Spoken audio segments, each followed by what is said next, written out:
మీకుండే ఎటువంటి గ్రహ బాధలైనా గృహ బాధలైనా శాశ్వత పరిష్కారం కోసం సంప్రదించండి శ్రీనివాస జ్యోతిషాలయ. నమస్తే, వెల్కమ్ టు రెడ్ టీవీ. నేను వంశీ. ఈ రోజు మనతో పాటు సీనియర్ మోస్ట్ జర్నలిస్ట్ దాము బాలాజీ గారు. సార్ నమస్కారం. సార్ నమస్తే సార్, లిక్కర్ స్కామ్ లో వైఎస్ భారతిని కూడా అరెస్ట్ చేసే అవకాశం ఉందని చెప్తున్నారు.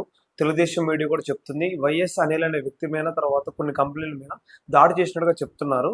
సో ఈ దాడిలో కూడా వైఎస్ భారతి కూడా ఒక మెయిన్ వ్యక్తిగా ఉన్నట్టు తెలుస్తుంది. ఒకవేళ భారతిని అరెస్ట్ చేస్తే ఏ విధంగా ఉంటుంది సార్? అసలు క్లారిటీగా చెప్పండి సార్. ఇప్పుడు తెలుగుదేశం మీడియా అంతా దీని మీద డిబేట్ పెట్టింది. అదేంటంటే వైఎస్ భారతి రెడ్డిని అరెస్ట్ చేయబోతున్నారు అని చెప్పి. ఎందుకంటే నిన్న మొన్న సిట్టు కొన్ని ఆఫీసుల మీద దాడి చేసింది. ఆ ఆఫీసులు, ఆ కంపెనీలలో భారతి రెడ్డి కూడా డైరెక్టర్గా ఉంది కాబట్టి ఆమెను కూడా అరెస్ట్ చేయొచ్చు అన్న ఒక వార్తని వీళ్ళు తెలుగుదేశం మీడియా వైరల్ చేస్తుంది. దీన్ని సహజంగానే వైసీపీ మీడియా ఖండిస్తుంది.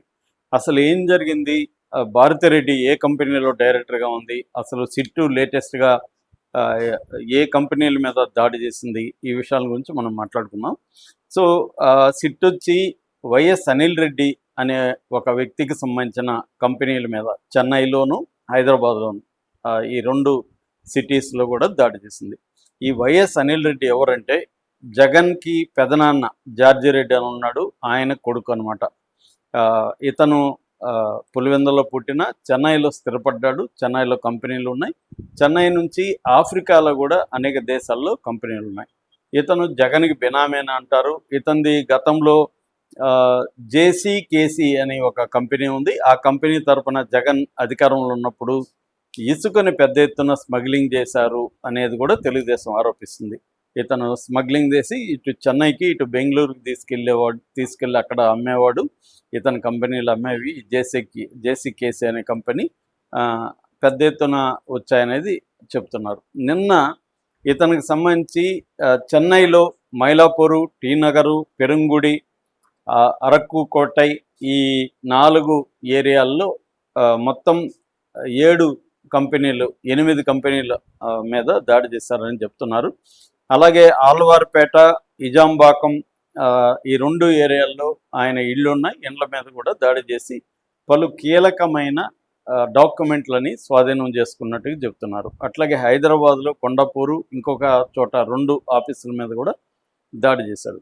ఈయనకొచ్చి మొత్తం 8 కంపెనీలు ఉన్నట్టుగా తెలుగుదేశం మీడియా రాస్తుంది. ఒకటి Shiloh Infra, Vanna Exims, Shiloh Industries, 4X Impacts, తర్వాత ఇండో రాక్స్, వర్కీ Space, Shri Govindaraja Mills, Transil Biologics, ఈ 8 కంపెనీలు ఉన్నాయి. ఈ 8 కంపెనీల తరపున ఈ లెక్కర డబ్బులు ఏవైతే వచ్చాయో ఈ డబ్బుల్ని ఈయన కంపెనీల ద్వారా పంపించారని, ముఖ్యంగా 2019 కానీ 2024లో 19 నుంచి 24 వరకు జగన్ గవర్నమెంట్ వరకు, ముఖ్యంగా ఎలక్షన్ల ముందు ఈ కంపెనీల ద్వారా అభ్యర్థులకి నిధులు సమకూర్చడానికి ఈ కంపెనీలను వాడుకున్నట్టుగా చెబుతున్నారు. అంటే లీగల్ ప్రాసెస్లో ఈ కంపెనీల ఆఫీసులన్నీ ఉన్నాయి కాబట్టి వీటి ద్వారా చేశారనేది అభియోగం. దీనికి సంబంధించి డాక్యుమెంట్స్ అంతా తీసుకున్నారు. అట్లాగే ఆఫ్రికాలో కూడా మైనింగ్ అండ్ లిక్కర్, ఆఫ్రికాలో ఏంటంటే చీప్ లిక్కర్ అంటారు. చీప్ లిక్కర్ది మన ముఖ్యంగా రాయలసీమ నుంచి చాలా దేశాల్లో, ఆఫ్రికన్ కంట్రీలో చీప్ లిక్కర్ ఉంటుంది. అక్కడ కంపెనీలు పెట్టి చేస్తుంటారు. చాలామంది, ఎక్కువ మంది రెడ్లే ఉంటారు. అందులో జగన్ బంధువులు చాలామంది ఆఫ్రికాలో ఉంటారు. ఒకప్పుడు సిసి రెడ్డి విసు కన్సల్టెన్సీ, ఈ సిసి రెడ్డి ఫస్ట్ స్టార్ట్ చేశాడని చెప్తారు ఆఫ్రికాలో. ఎందుకంటే ఆయన ఎడ్యుకేషన్ కన్సల్టెన్సీ ఉన్నప్పుడు ఈ లిక్కర్ ఇక్కడ అమ్మగలిగితే బాగుంటుంది, వాళ్ళకి ఎక్కువ మంది పేదలు ఉంటారు, వాళ్ళకి ఫారిన్ లిక్కర్ అందుబాటులో ఉండదు కాబట్టి చీప్ లిక్కర్ తయారు చేసి అమ్మితే బాగుంటుందని ఆయన కనిపెట్టి చేశాడని చెప్తారు. ఆ తర్వాత చాలామంది ఆ కంపెనీలో పనిచేసే వాళ్ళు, ఆ రెడ్డి బ్యాచ్, వీళ్ళందరూ అక్కడ ఆఫ్రికాలో వివిధ దేశాల్లో చేసేవాళ్ళు.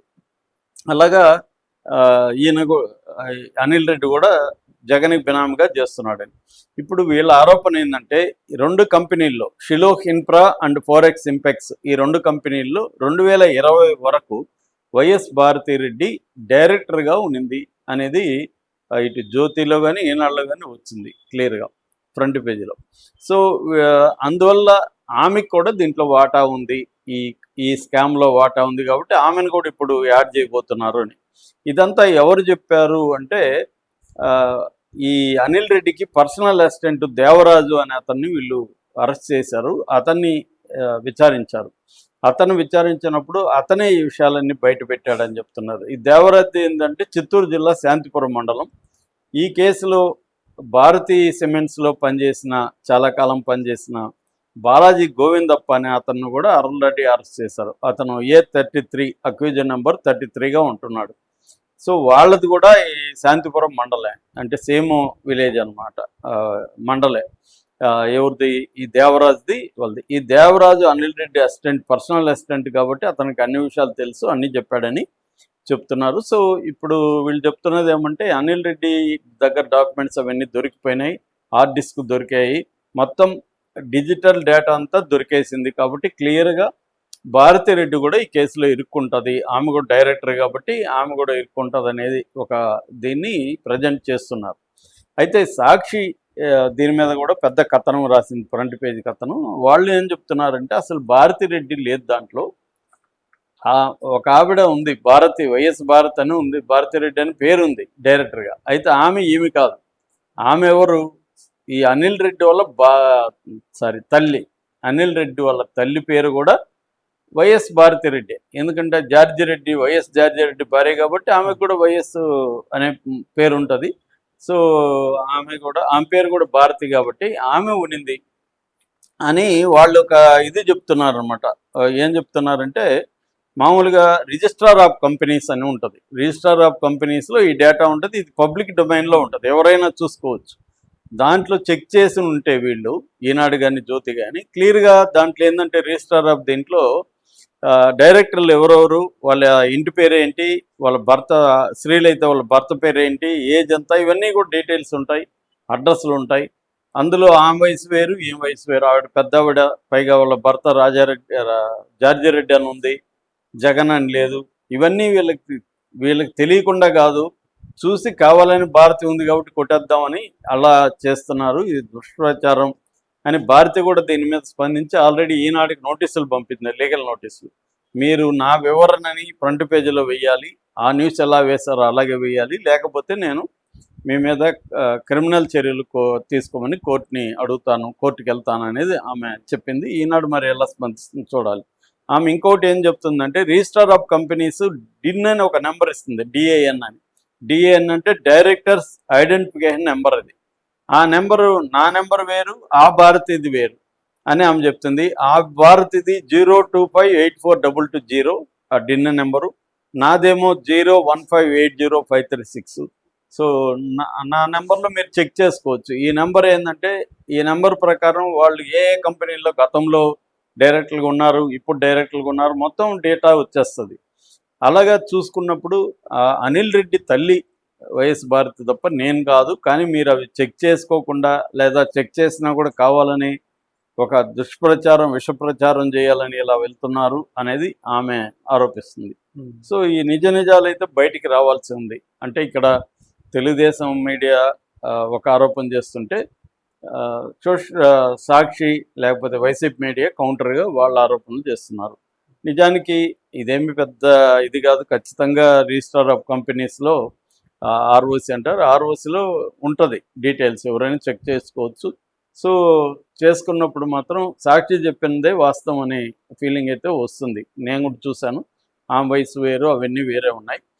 కాకపోతే వీళ్ళు ఏమన్నా చెక్ చేయకుండా, ఇప్పుడు మనం ఇవన్నీ వీళ్ళు సాక్షి చెప్పారు కాబట్టి, లేదంటే నువ్వు నేను చూసినా కూడా వైఎస్ భారత్ అని ఉంది కాబట్టి మనం అందరం ఏమనుకుంటాం, ఈమె అనుకుంటాం. అలాగా పొరబడి ఉండే అవకాశం కూడా ఉంది. వాళ్ళు లోతుగా DIN నెంబరు, ఇవన్నీ నాకు కూడా DIN నెంబర్ ఉంటుందని ఇప్పుడే తెలుసు.